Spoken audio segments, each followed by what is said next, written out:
Planets didn't just slowly clump together at random across the early solar system. Instead, a highly efficient, ring-shaped factory just outside Jupiter's orbit spent 2 million years mass-producing them. This cosmic nursery generated countless rocky bodies called planetesimals. But it didn't just make one type. It somehow produced drastically different generations of space rock from the exact same location. To understand how this happened, we have to look back 4.6 billion years. The young sun was engulfed in a massive disk of dust and gas, where tiny grains constantly collided. Between 2 and 4 million years after the solar system formed, Jupiter had already swept up most of the nearby material. This created a massive gap in the surrounding disk. That clearing process triggered something crucial, a ring of intense gas pressure just beyond Jupiter. This pressure acted like a wall, trapping large amounts of dust and pebbles in one spot. Researchers from the Max Planck Institute ran computer simulations on this exact region.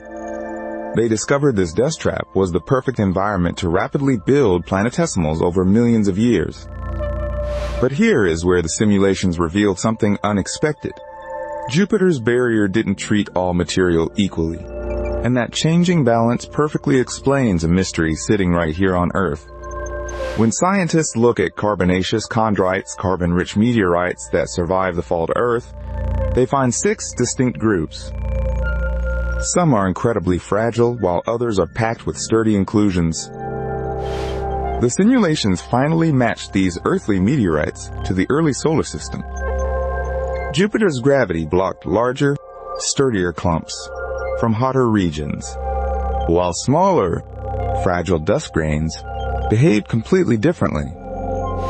Because of this sorting, the factory's output shifted dramatically over time. During the first 500,000 years, the amount of crumbly material dropped, only to rise again over the next million years. Eventually, this shifting balance created 2 entirely separate populations of planetesimals.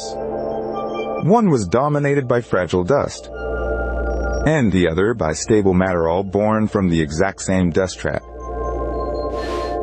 These findings prove that meteorites aren't just random space debris. They are pristine, surviving touchstones that let us accurately reconstruct the exact planetary assembly lines that built our solar system. It is humbling to realize that the rocks occasionally falling from our sky are actually ancient factory records, preserving the exact gravitational rhythms of a gas giant billions of years ago. Subscribe for a new verified deep dive like this every week, and never miss a chance to uncover the hidden forces that shape the early solar system.